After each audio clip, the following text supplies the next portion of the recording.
واحلل عقدة من ألسنتنا يفقه أقوالنا ولا حول ولا قوة إلا بالله العلي العظيم ولا حول ولا قوة إلا بالله العلي العظيم ولا حول ولا قوة إلا بالله العلي العظيم خير ما أحييكم به تحية الإسلام وتحية الإسلام السلام السلام عليكم ورحمة الله وبركاته.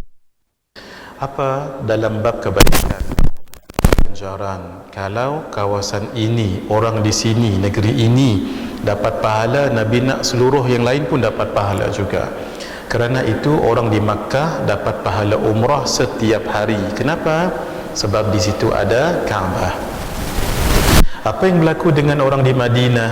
Mereka tidak ada Kaabah, tapi Nabi sebut man tatahhara fi baitihi, sesiapa yang berwuduk daripada rumahnya, thumma dhahaba ila Quba'in, dia pergi ke Quba, thumma salla rak'atain, maka dia sembahyang 2 rakaat, kana ka'adli umratin, maka dia mendapat seolah-olah sahaja satu umrah. Tengok, orang di Makkah dapat setiap hari, orang di Madinah dapat tak setiap hari? Dapat, tapi syarat kena berwuduk dan pergi ke masjid Quba. Kalau pergi ke masjid Quba, saya nasihatkan paling kurang ada 4 tempat. Nah, sayang saya tidak boleh nak tunjuk tadi tu. Kalau tak ada tempat yang dalam komputer saya, di tempat Quba. Siapa yang pergi ke Quba yang masa terdekat ni nak umrah, tolonglah ni ziarah. Kalau dekat Madinah dia ziarah. Asal umrah dan ziarah, ziarah itu asalnya adalah ziarah Rasulullah sallallahu alaihi wasallam. Cuma sampingannya itu ziarah tempat yang bersejarah jugalah. Siapa yang pergi ke Masjid Quba, tolong diingat, sebelum nak masuk ke Masjid Quba ada satu fountain air dekat situ tu. Di situ dikatakan Nabi pernah menerima wahyu di situ. Satu. Yang kedua, nak masuk ke Masjid Quba, di bucu sebelah kiri ni nak masuk Masjid Quba. Nak masuk Masjid Quba, di bucu sebelah kiri di sini ni, kita menghadap macam ni kan, bucu sebelah kiri ni. Di depannya itu ada satu kawasan hijau, kerana rumputnya hijau, dan ditanam 3 batang pokok kurma. Tolong diingatnya, 3 batang pokok kurma. Di situlah dulu ada satu bi'ir, kita panggil bi'ir, perigi, telaga, namanya perigi Aris, bi'ru Aris. Apa rahsianya? Apa hikmahnya? Dulu ketika 8 Hijriyah Fathu Makkah, Nabi meluaskan dakwah baginda dengan menghantar surat kepada orang-orang ajam, orang-orang bukan Arab. Tetapi raja-raja ajam tak mahu baca surat kalau tidak ada stamping. Maka Nabi pun buat cincin berbentuk stamp, bawahnya Muhammad, tengah Rasul, di atas Allah, Muhammad Rasulullah. Barulah dia stempel kat situ tu. Barulah mereka bacanya. Cincin tadi tu Nabi bagikan kepada Sayyiduna Abu Bakar As-Siddiq. Kemudian Sayyidina Abu Bakar As-Siddiq, habis pemerintahan beliau, dibagikan kepada Sayyidina Umar bin Al-Khattab radhiyallahu taala anhu. Kemudian dibagikan kepada Sayyidina Uthman bin Affan radhiyallahu taala anhu. Zaman Sayyidina Uthman, lagu mana tak tahu, cincin tu jatuh dekat perigi Aris ni tadi ni. Akhirnya disuruh keringkan air sampai sudah tak jumpa, sampai sekarang tak jumpa cincin tadi tu. Jadi nak tahu, di pintu Quba tadi tu, ni Quba Masjid Quba, dekat sini. Tangkaplah gambar kat situ. Kalau tak saya tunjuk gambar saya kat situ tadi. Kemudian bila masuk muslimin, dia ada 2 part Masjid Quba tu. Satu di depan, satu di belakang. Di belakang ni, katalah di depan tu, dia tak ada bumbung macam sekarang ni. Dia canvas ataupun dengan kain sahaja di atas tu. Sembahyang dekat situ. Sebab kata sebahagian ulama, di situ tempat asal Masjid Quba, tempat asal. Sembahyang kat situ, barulah pergi maju ke depan ni. Bila maju ke depan macam ni, dongak-dongak di atas. Kubah dia macam ni atas ni. Kubah dia bulat macam ni, tapi besar. Sambil-sambil tongak ke atas, tengok ada 2 lubang. Dulu lubangnya berwarna merah dua-dua. 1, 2. Nah, sekarang warna hitam, tapi still boleh tengok lagi. Tengok ke atas. Kenapa kena tengok? Ada 2 lubang ke atas dia. Lubang tu kalau kita turunkan dia kat sini dengan dekat sini.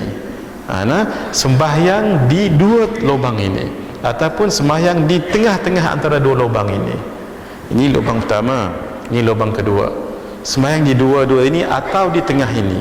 Sebab unta Nabi yang bernama Kiswah tu mula-mula meletakkan kakinya di situ mula-mula dulu ketika Nabi berhijrah daripada Makkah ke Madinah. Kan Nabi sampai ke mana dulu? Quba dulu kan?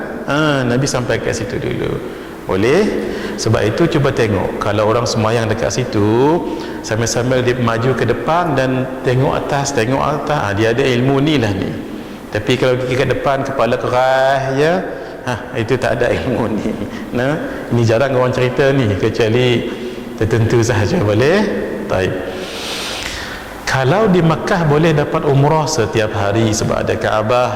Kalau di Madinah boleh juga setiap hari sebab ada Quba. Kalau di Subang Perdana ni dapat tak pahala? Dapat ke Azah, jangan risau. Ni hadis kita nak baca ni. An Anas bin Malik radhiyallahu taala anhu qala, daripada Sayyidina. Dalam hadis riwayat ni tak ada lah sebut Sayyidina, tapi ini taswid ini kita hormati. Sayyidina Anas bin Malik. Sayyidina Anas, beliau jadi khadam Nabi 10 tahun. Ketika umur 9 tahun, ibu beliau yang bernama Ummu Sulaim datang, "Ya Rasulullah, inni aj'aluhu khadiman laka." Ya Rasulullah, saya jadikan anak saya ni khadam pada Tuhan. Umur kecil lagi 9 tahun. Fada'ullaha lahu. Ya Allah, wahai Rasulullah, doakan beliau. Nabi terus doa, Allahumma tawwil umrahu wa akthir amwalahu wa akthir malahu warda anhu. Ya Allah, panjangkan umurnya. Umur Anas bin Malik 100 lebih tahun umur beliau. Panjang umur dia, beliau muammar, panjang umur dia. Harta beliau berkat doa Nabi, tidak ada orang yang kurmanya berbuah 2 kali sebulan, 2 kali setahun. Beliaulah kebunnya, kurma berbuah 2 kali setahun. Anak beliau ni saya dapat daripada guru kami Syekh Nuruddin. Anak beliau kata Sayyidina Anas, anakku yang aku kuburkan dengan kedua tanganku ini tak kurang 100 orang. Anak Sayyidina Anas bin Malik. Tapi bukan seorang isteri lah, beberapa orang isteri. 100 orang yang dikubur dengan tanganku ini. Pernah sejarah ketika orang sudah habis solat Jumaat, ketika itu datang sekumpulan yang lain. Masya Allah, siapa ni? Rupa-rupanya anak-anak dan apa ni, cucu-cucu Sayyidina Anas bin Malik. Ramai sangat. Berkat doa Nabi diredai. Para sahabat itu mendapat pangkat taradhi. Pangkat taradhi ini lebih tinggi daripada wilayah kewalian. Dalam hadis riwayat al-Imam Tabrani, majtama'a qaumun, tidak berkumpul satu kaum lebih daripada 40 orang melainkan di situ ada wali abdal.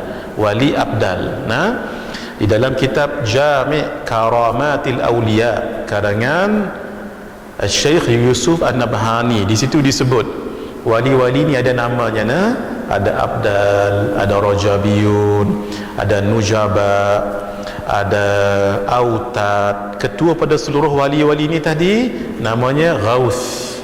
Kan kita sebut Ghaus kan. Ketua pada seluruh Ghaus ini namanya Qutub. Kan kita sebut Al-Aqtab, wali-wali Qutub. Sepanjang zaman cuma ada 4 orang wali Qutub sahaja, ya, satu dunia ni. Masya Allah. Jadi wali yang paling tinggi dan semua kewalian ini disebut dengan satu istilah wilayah. Al-wilayah, bukan wilayah persekutuan Kuala Lumpur. Itu lain, tu cerita lain. Ini kewalian. Paling tinggi wali Qutub, tapi tak boleh lawan pangkat taradhi. Pangkat taradhi apa? Radhiyallahu anhu. Sebab itu pangkat sahabat ni lebih tinggi daripada pangkat wali. Sebab itu sunatnya bila kita sebut dengan nama sahabat radhiyallahu anhu, sunat. Kenapa? Walaupun kita sebut radhiyallahu anhu, ini maksudnya apa? Ini maksudnya jumlah doaiyah, khabariyah lafzan, insya'iyah maknan. Ini dalam ilmu mantiq ini disebut apa? Jumlah doaiyah, khabariyah, lafzan, insya'iyah, maknan. Jumlah ini adalah jumlah doa. Ayat ni ayat doa. Khabariyah, lafzan, dari segi lafaz tu adalah khabar, tapi sebenarnya insya'iyah, maknan. Doa tu sebenarnya maknanya. Walaupun kita terjemah radhiyallahu anhu, radhiya itu kan fi'il madhi, Allahu jadi fa'il. Jadi kita terjemah Allah telah redha. Itu kita terjemah begitu lafaz. Tetapi maknanya insya, semoga Allah meredai. Kan tu doa tu. Bila doa tu satu yang baik kan, bila yang baik itu adalah perbuatan baik pada orang yang sudah meninggal dunia. Naam. Bismillahirrahmanirrahim. Man sallal ghadata fi jama'atin, sesiapa yang mendirikan solat subuh berjamaah. Sebagian ulama yang lain tidak mutlak berjamaah. Thumma qa'ada yadhkurullah, dia duduk berzikir kepada Allah hatta tatlu'a syams, sehingga terbit matahari. Tolong diingat, waktu subuh masih diingat. Ambil yang mudah-mudah sekarang, walaupun pukul 5 berapa sekarang? 40 lebih. Kita ambil pukul 6 senangnya. Subuh pukul 6, nak tahu matahari syaraq, 1 jam 20 minit daripada waktu subuh keluarlah matahari ni. Ni matahari keluar, kepala dia keluar. Nah, tengok jam exactly 1 jam 20 minit. Ini namanya waktu syuruq, sebab dia berasal syaraq. Syaraq maksudnya terbit. Nah, 1 jam 20 minit daripada waktu ni subuh, tapi seawal waktu subuh lah, tu namanya waktu syuruq. Waktu syuruq kata kita Melayu ni. Jangan solat dulu, jangan solat dulu, sebab ia berada di dua tanduk syaitan. Hendaklah matahari ini naik satu galah ataupun satu tombak, satu lembing. Kitab Jawi lama sebut lembing. Zaman lah ni mana ada lagi imam bawa lembing keluar. Selagi mak ajah pakai lari habis, imam mengamuk apa. Dari segi hitungan moden ada khilaf dua ulama, tapi tak banyak. Al-Habib Zain bin Ibrahim bin Sumaid, beliau kata 16 minit. Tapi ulama lain kata nak naik ni 17 minit. Ihtiyatan, ambil berhati-hati, ambil 17 minit. Jadinya 1 jam 20 minit keluar matahari kan, tunggu 17 minit, 37 minit lah, 1 jam 37 minit matahari kat sini. Silakan solat sunat isyraq. Ni kita nak bagi tahu ni pahalanya apa ni. Tapi jumhur ulama mengatakan siapa yang sembahyang sunat isyraq waktu itu, itulah solat sunat duha. Tetapi pendapat Imam Al-Ghazali dirasakan lebih baik. Imam Al-Ghazali kata solat sunat isyraq dahulu, sebab dia tak lama, 15 minit sahaja. Lepas tu solat sunat duha pun tak mengapa. Sebab dalam kaedah kita mazhab Syafi'i ada menyebut ma akthara fi'lan akthara fadla, apa yang banyak dibuat dapat banyak pahala. Solat isyraq ni tadilah pahalanya apa? Mari kita lihat ya.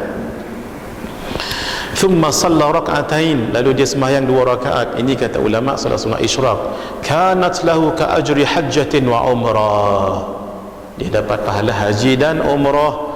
Tidak setakat itu, Nabi sebut apa? Tammatin, qala Rasulullah sallallahu alaihi wasallam, tammatin tammah, sempurna.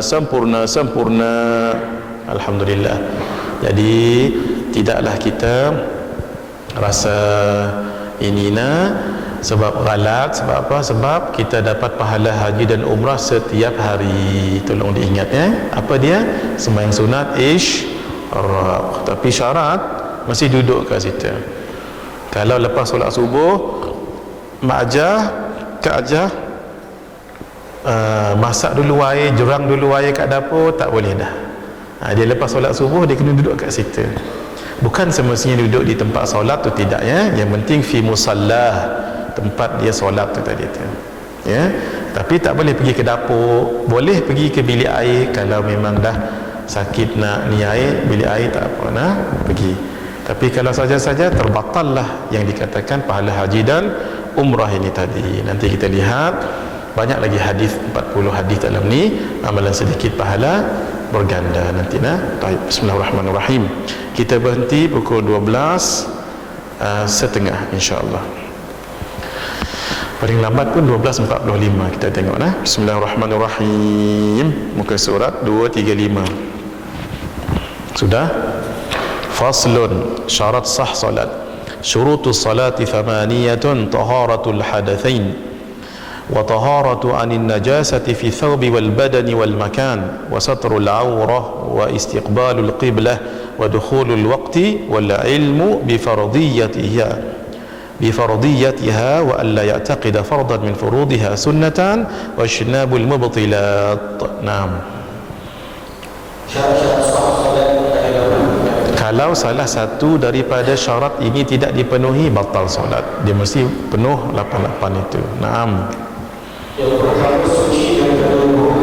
Hadas besar dan hadas kecil. Ingat lagi kenapa disebut hadas besar, hadas kecil? Kerana dua. Satu, tanggungjawabnya besar atau kecil. Dua, pantang larangnya besar atau kecil. Dah ada cerita semalam. Terus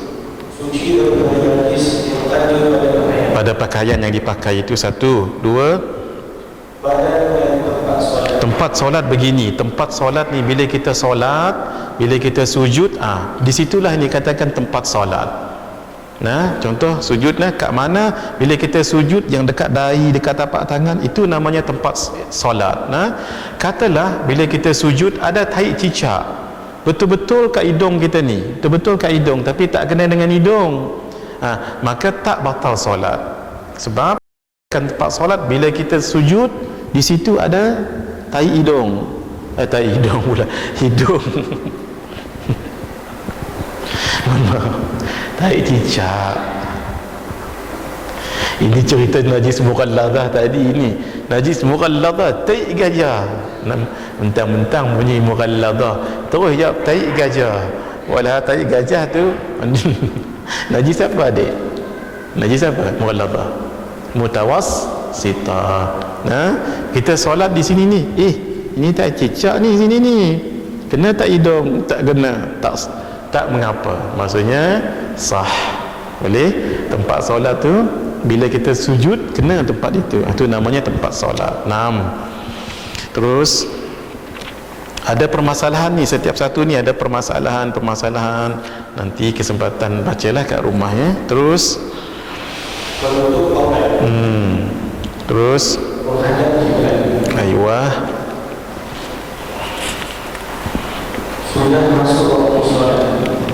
sudah masuk waktu solat.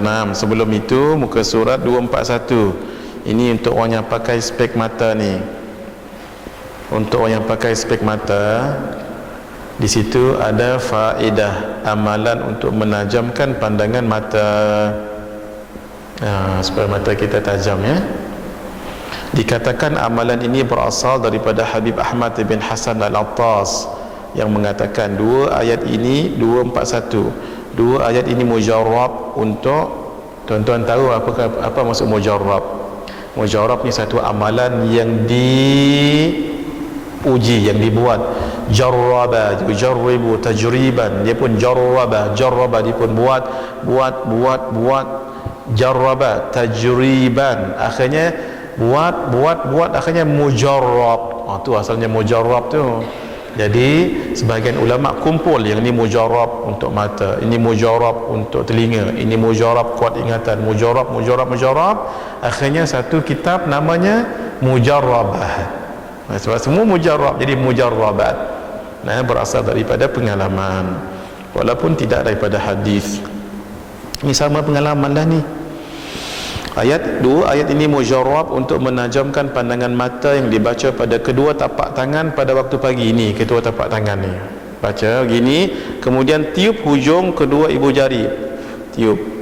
Adapun ada sebagian begini, dan usapkan kepada kedua mata. Ayatnya ialah idhabu biqamisi hadha fa'alquhu ala wajhi abi ya'ti basira wa atuni bi ahlikum ajma'in. Satu. Yang kedua, fakashafna anka ghita'aka fabasaruka al-yawma hadid. Itu satu. Yang kedua, ketika mendengar azan, ketika kita dengar azan, ada hadis musalsal menyapu muka ketika mendengar azan. Walaupun hadis ini tak kuat, tetapi ulama-ulama besar mengamalkannya. Jadi macam mana bila dengar azan asyhadu anna Muhammadar Rasulullah, apa Nabi buat? Walaupun hadis ni tak kuat, riwayat Sayyidina Anas bin Malik, Nabi letakkan ibu jari ni, ibhamahu, Nabi ambil jadi ibu jari ni dan meletakkan sababatahu, ni sababah, ini ibham, ni sababah, buat macam ni. Fajama'ahuma, Nabi buat begini. Faqabbalahuma, Nabi mencium. Faqabbalahuma, tak payah berbunyi, saya bagi bunyi, bagi nampak. Nah, wa massahuma bi'ainai, Nabi buat begini. Cuma massa ni ada ulama kata begini, satu ataupun satu, dua, ada yang kata begini, sebagian buat begini, ya, ibu gini, buat gini. Tapi riwayat yang kami terima daripada Syekh, guru kami Syekh Muhammad Husni Ginting, hadis musalsal, saya tak bawa hari ni hadis tu, begini. Sebab itu kami dah dapat hadis ni, kita amal lah. Buat begini mata. Satu, bila ni ketika muadzin sebut asyhadu anna Muhammadar Rasulullah, waktu tu kita buat. Antara bacaannya marhaban ya habibi qurrataini Muhammadan sallallahu alaihi wa alihi wasallam. Boleh juga kita baca fakashafna anka ghita'aka fabasaruka al-yawma hadid, 3 kali. Habis asyhadu anna Muhammad, begitu juga. Tapi hadis ni tak boleh riwayat sekarang, sebab hadis musalsal dia mesti riwayat live. Maksudnya bila azan tengok guru kita buat baru dapat ijazah. Sekarang saya tak boleh bagi ijazah sebab sekarang ni tak masuk waktu zuhur lagi. Nah, bukan senang. Hadis ni antara jarang orang riwayatkan. Sebab apa? Sebab nak kena dengan waktu azan. Bismillahirrahmanirrahim. Mari kita lihat pada muka surat. Sudah masuk waktu solat. Naam. Terus mengetahui. Naam. Tidak mengatakan satu waktu dalam solat sebagai sunat. Naam. Ya. Ini tajuk ya, pembahagian hadas dan pengertiannya. Ini kena dibolkan. Ini kena dibolkan, nanti kita akan datang. Baik. Pembahagian hadas dan pengertiannya. Al-ahdathu ithnan, asghar wa akbar. Fal-asghar ma awjaba al-wudu' wal-akbar ma awjaba al-ghusla. Naam. Apa dia hadas? Hadas ialah sebab yang menghentikan, yang membatalkan taharah. Taharah yang menyucikan.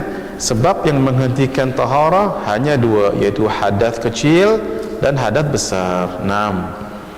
Hadas kecil, hadas yang mewajibkan wudu. Hadas besar, hadas yang mewajibkan mandi.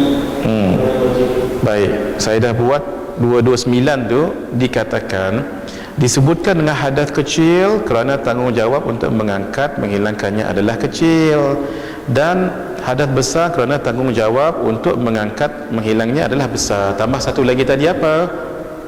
Pantang larangnya besar atau kecil. Terus pembahagian aurat. Al-auratu arba'un. Auratul rajuli mutlaqan wal amati fi salah ma baina surrati wa rukbah. Wa auratul hurrati fi salah jami'u badaniha ma siwa al-wajhi wal kaffain. Wa auratul hurra wal amah 'inda al-ajanib jami'ul badani wa 'inda maharimihima wan nisa ma baina surrati wa rukbah. Naam. Jadi apa maksud aurat? Aurat cuba lihat di situ. Aurat dari segi bahasa ialah suatu kekurangan. Dari segi syarak ialah sesuatu yang wajib ditutup. Kerana itu kekurangan itu kena tutup. Orang buka aurat ni dia buka kekurangan dia sebenarnya. Gitu ya. Masya-Allah.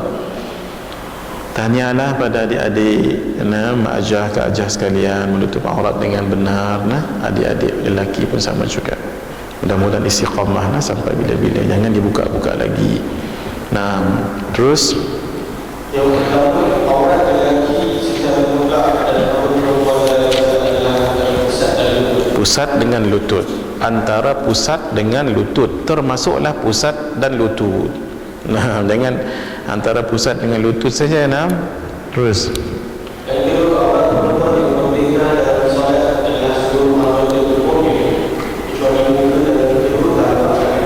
ini dianggap ketua tapak tangan di sini. Nah, di sini pun dianggap tapak tangan ni. Ni adik-adik ni. Nah, dia anggap sebab tu tak mengapa kalau ni terbuka. Nah, terus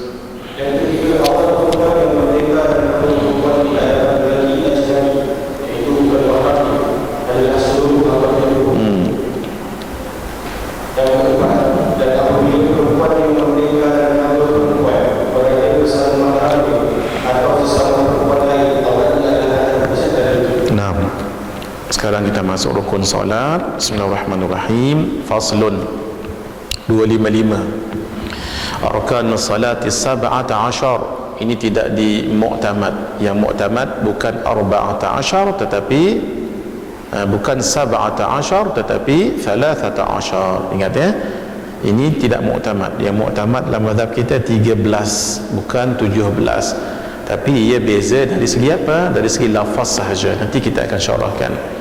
Al-awwal an-niyyah, wa thani takbiratul ihram, al-thalith al-qiyamu 'ala al-qadir fil fardhi, al-rabi'u qira'atul fatihah, al-khamis ar-ruku', al-sadis tuma'ninatu fihi, al-sabi' al-i'tidal, al-thamin tuma'ninatu fihi, al-tasi' as-sujudu marratain, al-ashir tuma'ninatu fihi, al-hadi 'ashar al-julusu baina sajdatain, al-thani 'ashar طمأنينة فيه، الثالث عشر التشهد الأخير، الرابع عشر القعود فيه، الخامس عشر الصلاة على النبي صلى الله عليه وآله والصحبه بارك وسلم فيه، السادس عشر السلام، السابع عشر الترتيب.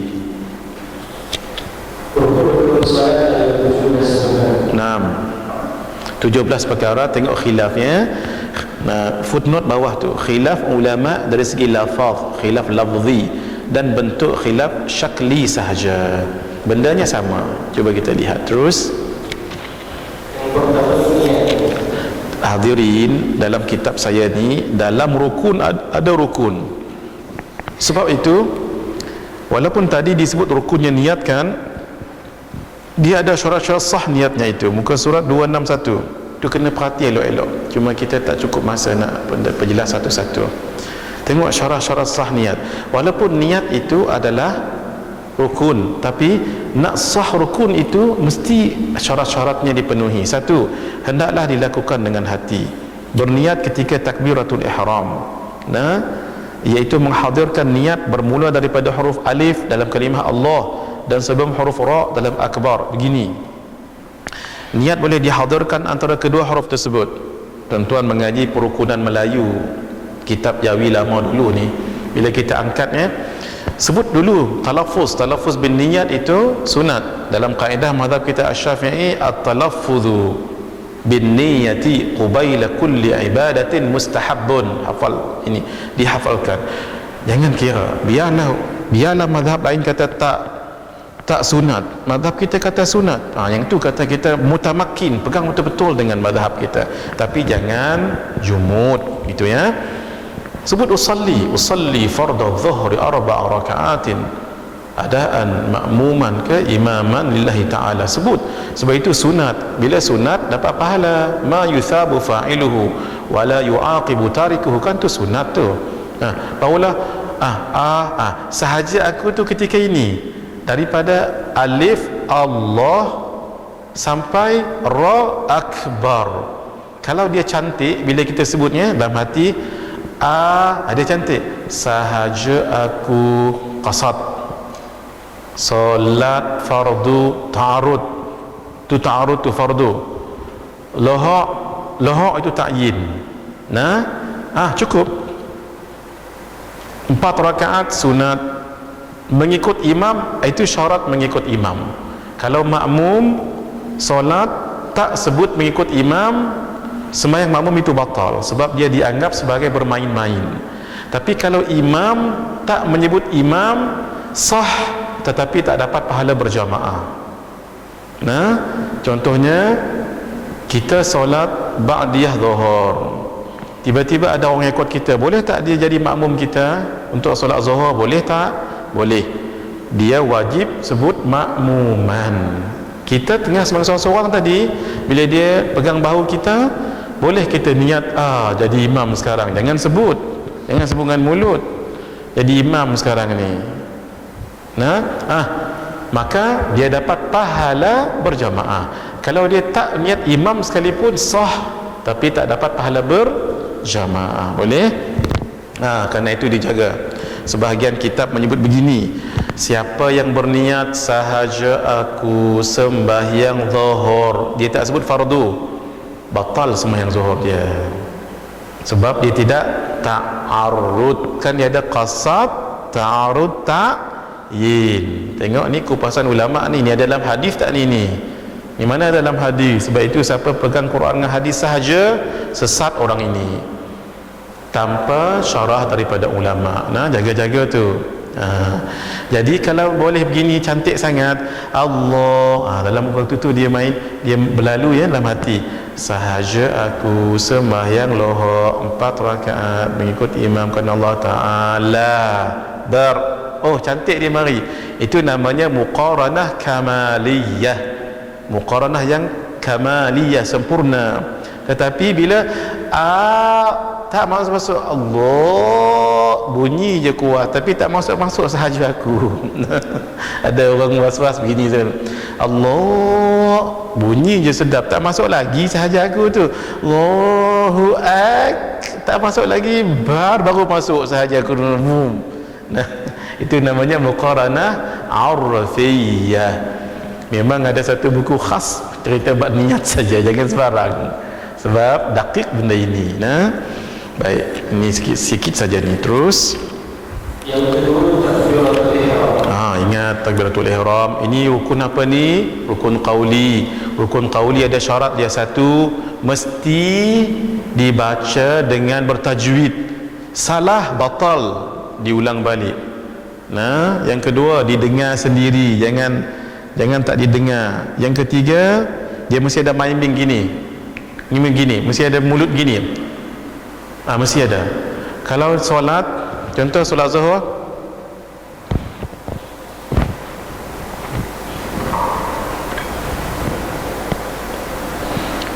batal solatnya satu, itu namanya malas murakkab namanya itu. Tahu sangat malasnya. You have just invalidate your salat because of what? Because yang fardu, yang qauli mesti sebut dengan tepat, Allahu akbar. Nanti kita tengok ya, dekat sini saya ada tulis tak? Mari kita tengok muka surat berapa tadi? Takbiratul ihram. Tak ada satu buku yang lain ya. Baik, bismillahirrahmanirrahim. Takbiratul ihram tu apa? Menyebut Allahu akbar. Dia ada syarat-syaratnya, dalam buku lain saya letak. Baik, tidak mengapa. Takbir Allahu akbar, ihram yang mengharamkan sesuatu yang halal sebelumnya, maka di takbiratul ihram jadi haram. Bercakap kan halal, takbiratul ihram jadi haram. Makan minum kan halal, lepas takbiratul ihram batal, tak boleh. Nah, terus kat mana letak tangan selepas takbiratul ihram? Muka surat 266. Kat mana nak letak? Yang tu saya tak syarah, kecuali ditanya nanti saya syarahkan panjang. Ikut 4 mazhab, kat mana nak letak? Ada kat situ. Kita baca dulu. Terus ni tolong diingat, solat fardu wajib berdiri. Tolonglah siapa yang sakit kaki, makjah, siapa yang sakit kaki mengaji, tak boleh solat atas kerusi. Dia boleh berjalan, tapi dia solat duduk, batal solat dia. Untuk solat fardu, untuk solat sunat, awal-awal Allahu akbar duduk boleh, tapi solatul qaidi nisfu salatil qaimi, sembahyang orang yang duduk dapat setengah daripada solat orang yang berdiri, kena potong 50 markah. Nah, setengah kena potong. Kalau dia mampu berdiri, tetapi sah untuk sembahyang sunat. Kalau di Mesir kan, kalau di Mesir waktu solat tarawih tu dah ada kursi-kursi kat belakang tu. Memang ada orang duduk situ. Hatta kalau dia boleh berdiri sekalipun, sah. Tapi jaga, sembahyang fardu wajib berdiri, tolong diingatkan. Nah, dia wajib berdiri dulu, sampailah dia tak mampu nanti baru dia duduk untuk setiap solat. Tolong diingatkan yang ini. Jangan senang-senang duduk, jangan. Sakit perut dia bukan sakit kaki, duduk juga atas kursi, tak kena. Tolong diingat, solat fardu itu sangat berat.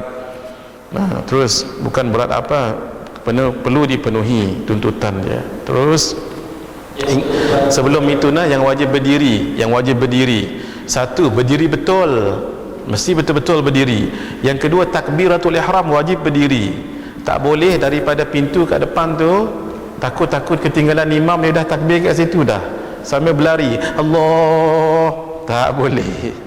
Tiga, niat wajib berdiri, tak boleh dalam haji aku, tak boleh. Bila berdiri tu mesti dengan qadar tamakninah. Baca Fatihah wajib berdiri, semulanya wajib berdiri betul. Yang kedua, takbiratul ihram wajib berdiri, niat wajib berdiri, baca Fatihah wajib berdiri, rukuk wajib berdiri. Untuk orang yang mampulah. Yang lain tu tidak mengapa sangat. Tolong diingat itu. Terus yang keempat, membaca surah Al-Fatihah. ini pun sama, talaqilah kita. Ini saya pesan di mana-mana, di seluruh Malaysia saya pesan, jangan tidak bertalaqi surah Fatihah ini. Maksud saya, setiap rukun qauli talaqilah dengan kawan yang pandai, tak semestinya ustaz, ustazah. Kenapa? Siapa yang salah membaca rukun qauli, batal rukun itu, dia kena i'adah balik. Bukan batal solat, tak, batal rukun itu. Macam Fatihah dia salah baca, akan mengajar ulang balik Fatihah itu. Sebab itu jangan malu talaqi. Kenapa? Tiket yang sangat mahal. Contoh, kita bertalaqi dengan kawan, dia pun tegur banyak benda, dia tegur sebab memang kita tajwid tak apa nak betul. Nah, bila kita solat nanti, kesalahan tadi tu kita bawa dalam solat, sah, dimaafkan. Sebab dah bertahun-tahun dah kita buat begitu. Nah, tapi orang yang tak pernah talaqi walaupun sekali seumur hidupnya, kalau dia baca macam tu, batal solat dia. Nah, yang dah lepas-lepas tu diampunkan Allah lah, tidak mengapa. Penting ni kenapa penting talaqi tadi? Untuk melepaskan kita daripada batal. Contoh orang Sarawak, ada di kampung kami, dia sebut ra tu tak apa nak betul sebab dah lidah agak beratnya. Allah, dia sebut Allah tu, lafzul jalalah tu Allah, bukan Allah. Allah bukan Allah. Allahu Akbar, Masya Allah. Dia tak ada lagi ra tafkhim, sepatutnya Allahu Akbar. Baru dia terdetik sedikit itu, macam tertahan sedikit. Allahu Akbar, tu namanya tafkhim. Nah, tu tarqiq, tadqiq tu lain lagi. Tarqiq, ini tafkhim. Ada yang tarqiq tu nipis. Jadi Allahu Akbar, tu macam tu sepatutnya dia. Allahu Akbar, Masya Allah. Kita sembahyang di tepi tu lain macam bunyi. Kalau dia dah talaqi dengan ustaz depan ini 10 kali, 2 je lekat betul 8 semua salah. Dia pun solat zuhur, Allahu Akbar lagi, batal balik yang tadi tu, dimaafkan. Kenapa? Sebab dah bertalaqi. Itu penting tadi Kak Aja. Jangan malu. Kalau ada anak kita sekolah tadika, dia wakil sekolah dalam bab tajwid, kita mak dia mohon maaf ni, Along, tolong dengar mak, usu bungsu, dia paling bungsu sekali ya. Ucu, dengar mak baca Fatihah ya. Dia pun tegur, silap tu mak, ini. Kita pun solat, silap lagi, dimaafkan, sah. Itulah dia mahalnya tiket talaqi tadi tu. Jangan tak bertalaqi hadirin. Terus yang kelima, rukuk. Terus yang keenam, inilah yang bezanya. Kalau rukun 13 dia rukuk dan tamakninah. Tengok, rukuk dan tamakninah, i'tidal dan tamakninah, sujud dan tamakninah, duduk antara dua sujud dan tamakninah. Jadi dikira satu sahaja. Tetapi dalam buku kita ni rukuk satu, tamakninah satu, i'tidal satu, tamakninah satu, sujud satu, tamakninah satu, duduk antara dua sujud satu, tamakninah satu. 4 bercerai. Jadi 13 campur dengan 4 berapa? Itulah jadi 17 ni. Boleh? Benda tula supaya tula kalau kata Kelantan supaya tula ya. Dia bukan benda hak lain. Hak ni nya cara kita syarah hak tu lah. Dia supaya benda hak tu lah, tak ada apa. Saya cakap Kelantan nanti Ustaz Iyad, Ustaz Muiz, Ustaz Amir tak faham. Kecuali Ustaz Habibur Rahman. Dia mari orang Kelantan datang KL. Bila dia datang KL, dia nak pergi kencing.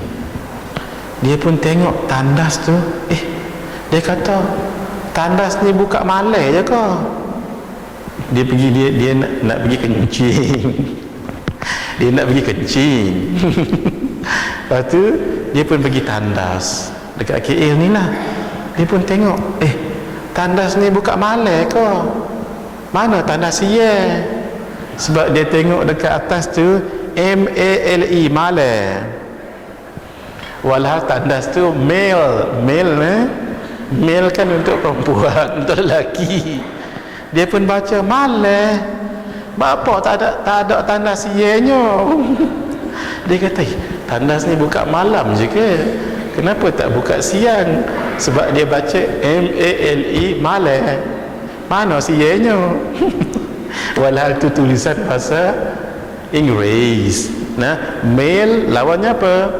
Female. Dia tak jumpa female tu, dia tersalah pergi ke tanah malai. Dia kata malai. Oh, pelik KL. Dia kata tanah buka malai buat apa? Itulah uniknya bahasa. Jadi ada sekali ada orang tu pergi ke hospital.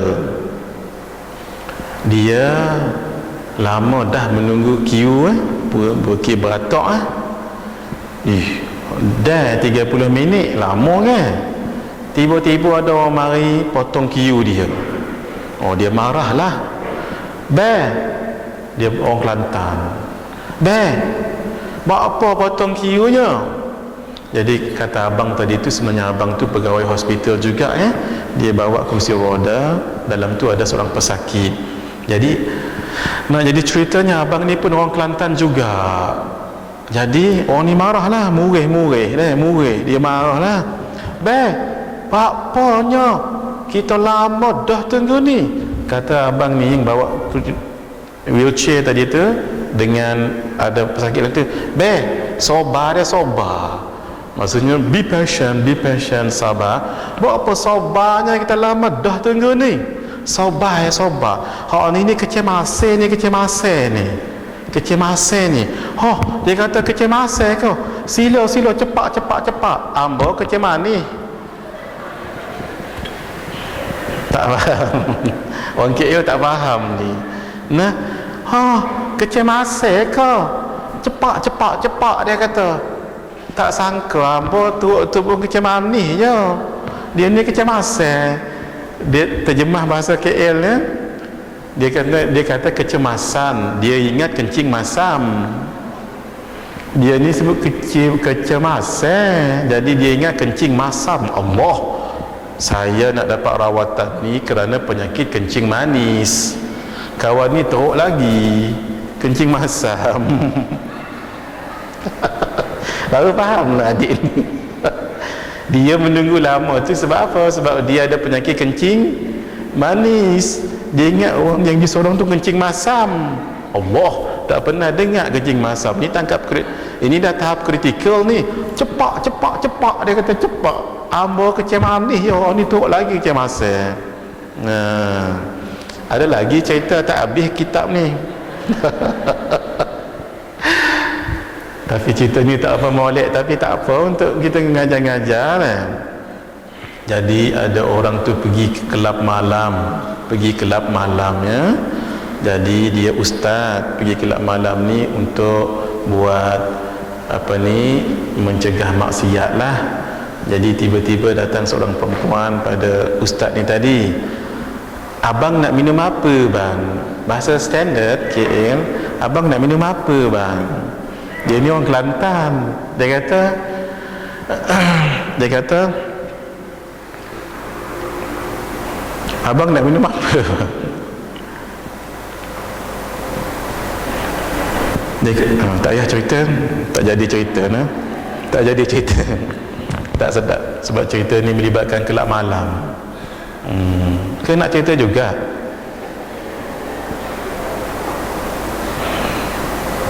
Tak apa, halang-halang cerita jugalah ya. Kata budak perempuan ni, abang nak minum apa bang? Dia kata, kau nak kasbek.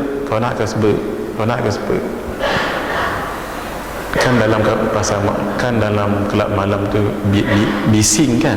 Jadi dia sebut tadi, abang nak ayah apa bang?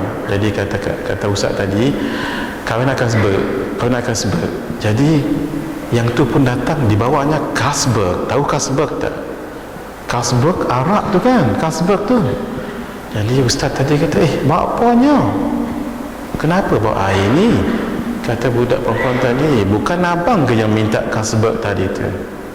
Rupa-rupanya begini, ustaz ni tadi dia nak sebut, kalau saya nak, saya sebut. Nah, kan dia offer nak, tadi tanya kan, abang nak minum air apa bang? Jadi dia nak sebut, kalau saya nak, maksudnya nak minum, saya sebut. Dalam bahasa Kelantannya, kalau kawe nak, kawe sebut. Kalau kawe nak, kawe sebut. Oleh kerana dia sebut tu laju dan dalam tu bunyi bising, jadi bunyinya kau nak kasbek. Sebab tu orang tu dengar kasbek, dia asalnya kalau kawe nak, kawe sebut. Kalau kawe nak, kawe sebut. If I want, then I will tell you then. Itu maksudnya. Kalau saya nak, kalau kawe nak, kawe sebut. Oleh kerana dia sebut laju, kawe nak kasbuk, kau tu dengar apa? Kasbuk. Tak sampai nah. Dia dengan dia dua ni kena orang Kelantan juga barulah nah. Kita tinggalkan itu semua. Bismillahirrahmanirrahim. Terus i'tidal. Yang ketujuh al-i'tidal. Yang ke-8 ya, tamak ninah ni paling kurang dengan qadar subhanallah gitu. Tapi syaratnya bila tamak ninah dia tak boleh bergerak-gerak. Contoh begini, tamak ninah ni begini. Contoh Allah Muhammad. Takbir intiqalat yang paling sempurna begini, Allahu Akbar. Sampai kepada rukun barulah benar takbir intiqalat itu. Sebab hikmah takbir intiqalat, setelah kita sibuk membaca tadi Fatihah dan surah, jangan disibukkan benda yang lain. Terus Allahu Akbar. Dalam kita buat begini ni, jangan disibukkan mengingat yang lain. Sebab itu hendaklah takbir intiqalat itu berterusan sampai rukuk. Allahu Akbar. Makruh kalau Allahu Akbar. Kenapa? Ini kosong je ni. Ni nak kosong ni macam-macam diingat ni. Ini macam-macam diingat. Bila? Oh, sana. Tak apa. Allah. Gitu. Nah. Sebab itulah hikmah takbir intiqalat. Allah, tengok nah. Allahu Akbar. Tak ada masa kita ingat benda lain. Satu lagi, Sami Allahu liman hamidah. Tak ada masa ingat benda yang lain.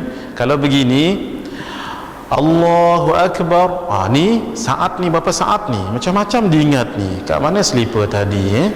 Ana rasa kat tepi tandas kot. Jangan-jangan dia sepak orang. Ya Allah, kenapa dia sepak? Siap dia. macam-macam ni. Ni mengganggu dia solat. Tu sebenarnya takbir intiqalat.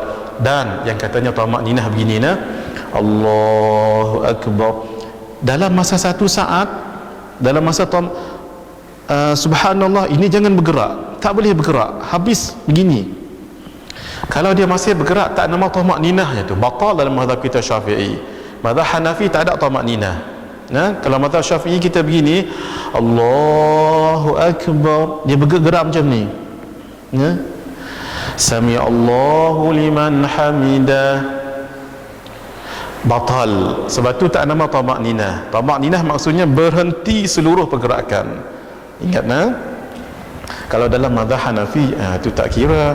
Mazhab Hanafi Indian subcontinent, Bangladesh, Afghanistan, Sri Lanka, semua sekali itu India, itu tak kira sebab mereka tidak ada tamak ninah. Terus yang ke-9 sujud sebagai yang ke-10 tamak ninah yang ke-3 sujud.